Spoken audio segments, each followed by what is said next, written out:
Assalamualaikum warahmatullahi wabarakatuh. Salam sehat, salam bahagia untuk anak-anakku kelas 9. Kita ketemu kembali dengan materi informatika. Pada pertemuan kali ini melanjutkan pertemuan yang kemarin. Ya, jadi ini bagian kedua dari video yang pertama. Masih mengenai informasi dan dampak publikasinya.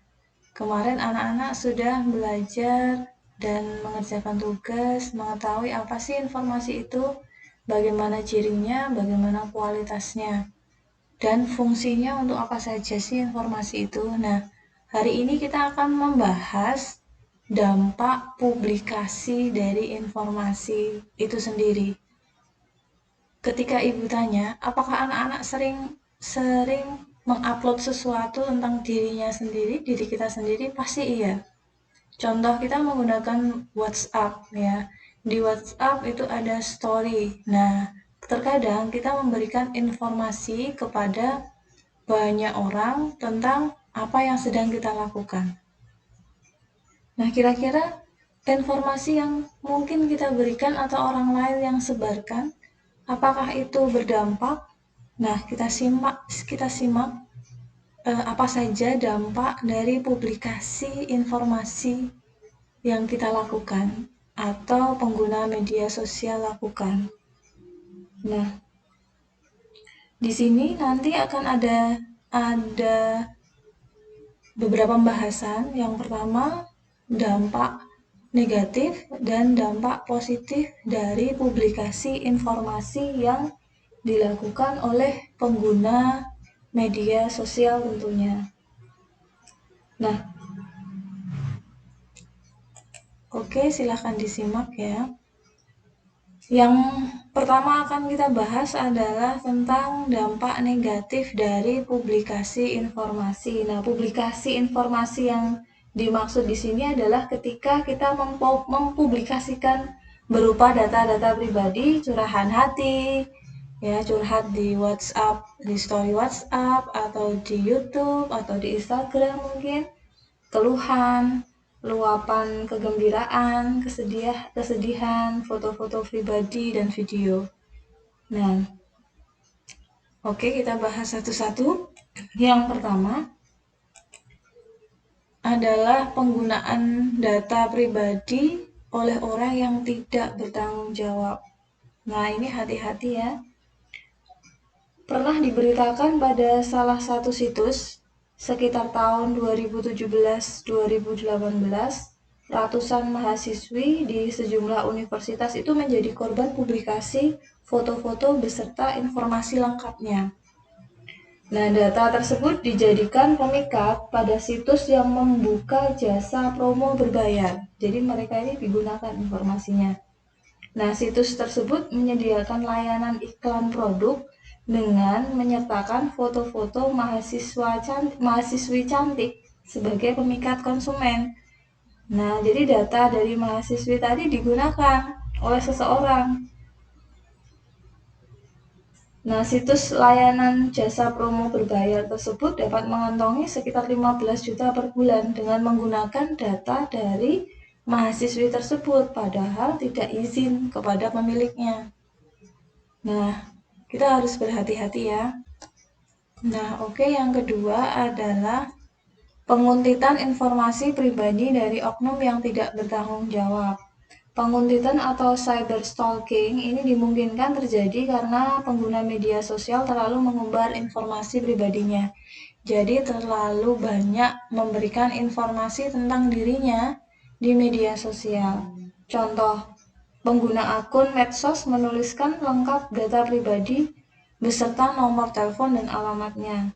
Nah, oknum yang tidak bertanggung jawab ini bisa memanfaatkan misal nomor telepon tersebut, nomor kita tersebut yang sudah kita sebarkan atau kita tulis di medsos. Nanti bisa jadi kita terganggu, bisa diteror ya.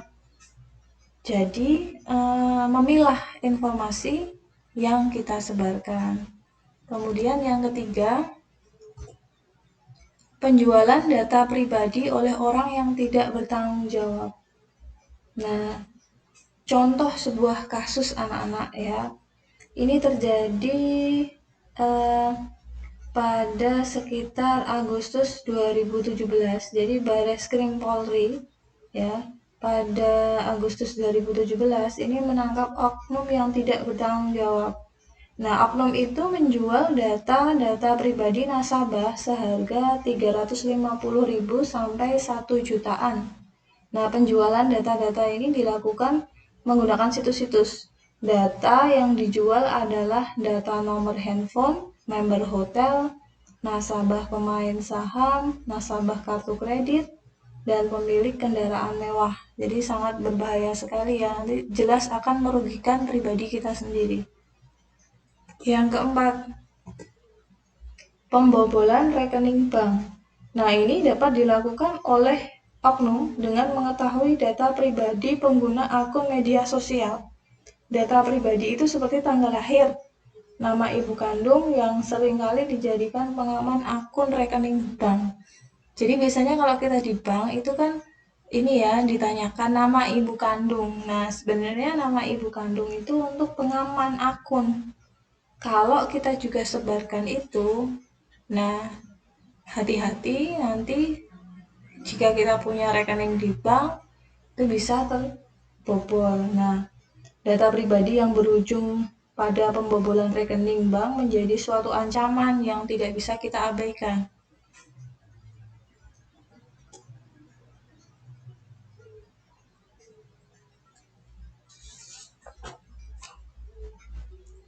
Oke, selanjutnya kita membahas tentang media sosial. Nah, anak-anak, media sosial itu bukanlah diary pribadi kita ya.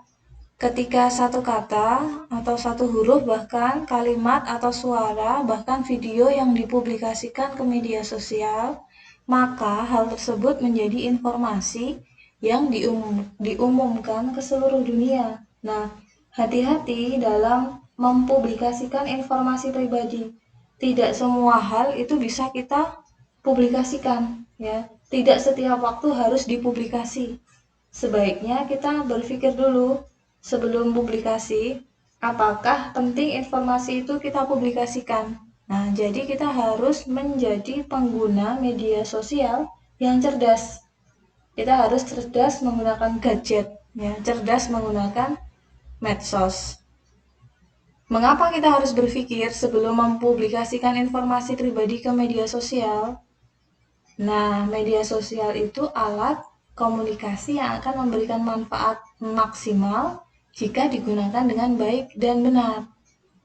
Nah, namun media sosial dapat juga menimbulkan akibat buruk jika digunakan dengan tidak tepat.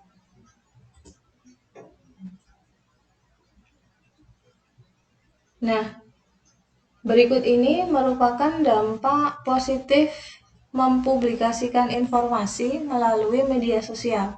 Jadi tidak hanya dampak negatif, tapi juga ada dampak positifnya. Yang pertama adalah beragamnya informasi, ya. Informasi di medsos banyak ragamnya. Semua hal yang berkaitan dengan pendidikan ada, pekerjaan, olahraga, kuliner, dan sebagainya. Nah, pengguna medsos akan mudah dalam mendapatkan informasi apapun yang dibutuhkan. Kemudian memperluas pertemanan. Nah, dengan adanya medsos, teman yang jauh secara geografis masih bisa berkomunikasi. Ketiga, penyebaran informasi. Setiap pengguna medsos memberitakan informasi mengenai aktivitasnya, bidang garapannya, hobinya, atau yang lain. Nah, dalam hitungan detik, informasi itu dapat tersebar ke pengguna medsos lainnya, sehingga informasi sampai ke pengguna lebih cepat. Jadi membantu penyebaran informasi. Kemudian, sebagai sarana mengaktualisasi diri, ya. Sarana untuk mengaktualisasi diri ini maksudnya, jadi media sosial dapat dijadikan sarana mengaktualisasi dirinya. Potensi bakat yang dimiliki itu dapat diperlihatkan di media sosial. Kemudian yang berikutnya, nah ini dampak negatif penyebaran informasi menggunakan media sosial ya.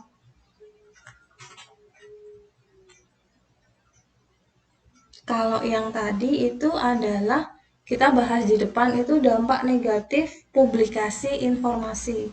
Nah, ini dampak negatif penyebaran informasi menggunakan media sosial. Secara lebih rinci, yang pertama, mudahnya tersebarnya fitnah atau berita bohong. Kemudian mudah tersebarnya konten negatif, ya, seperti pornografi, porno aksi, ya, konten negatif yang disebarkan ke satu pengguna akan menyebabkan tersebarnya ke seluruh dunia. Tersebarnya ujaran kebencian, hoax, fitnah, pemutarbalikan fakta, adu domba, dan ghibah. Kemudian ada permusuhan ya, kesimpang siuran informasi. Nah, anak-anak, sebagai pengguna medsos, kita harus bersikap bijak dan hati-hati dalam menggunakan media sosial. Baiknya, kita menyaring terlebih dahulu segala sesuatu yang akan kita unggah ke media sosial. Jangan lupa, di negara kita punya namanya Undang-Undang Informasi dan Transaksi Elektronik atau UU ITE. Ya.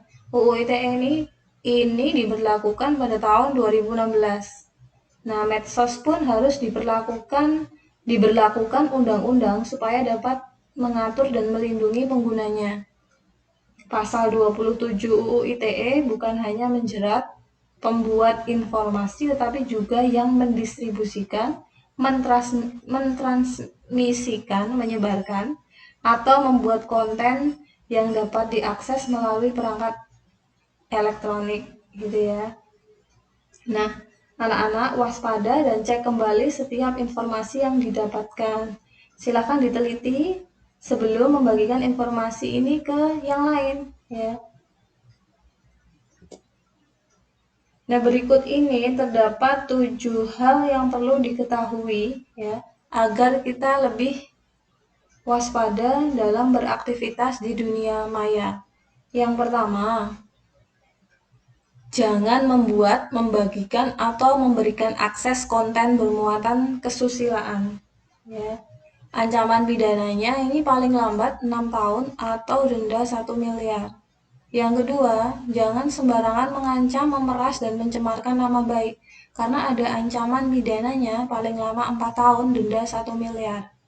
Kemudian yang ketiga, jangan sembarangan menyadap, sengaja melakukan penyadapan informasi orang lain, atau mengambil informasi pribadi milik orang lain, ini ancaman pidananya 15 tahun, maaf ya. Nah, yang keempat, ini muatan perjudian. Ancaman pidananya 6 tahun atau denda 1 miliar. Nah, yang kelima ada pencemaran nama baik. Ancaman pidananya 4 tahun, dendanya 750 juta. Kemudian yang keenam, berita hoax, penyebaran, membuat berita hoax. Ancaman pidananya 6 tahun, dendanya 1 miliar. Nah, yang terakhir ada hate speech atau ujaran kebencian, menyebarkan kebencian terhadap seorang atau suatu instansi. Ancaman pidananya paling lama 6 tahun atau denda paling banyak 1 miliar. Nah, ternyata hukuman atau dendanya begitu besar. Makanya anak-anak, mari kita berbuat bijak dalam memilah dan memilih informasi yang kita terima, baik itu informasi langsung maupun dari media sosial. Jangan sampai kita terjebak atau terkena UU ITE ini ya. Jadi seperti yang Ibu bilang tadi, mari kita menjadi orang cerdas dalam menggunakan gadget dan cerdas dalam menggunakan media sosial. Mungkin ini dulu dari Ibu. Kita lanjutkan di pertemuan berikutnya. Nanti kita akan ada tugas di pertemuan berikutnya. Oke, terima kasih anak-anak. Jangan lupa tugas yang belum dikerjakan, silahkan segera dikerjakan. Ibu masih menunggu. Terima kasih. Salam sehat, tetap semangat belajar. Assalamualaikum warahmatullahi wabarakatuh.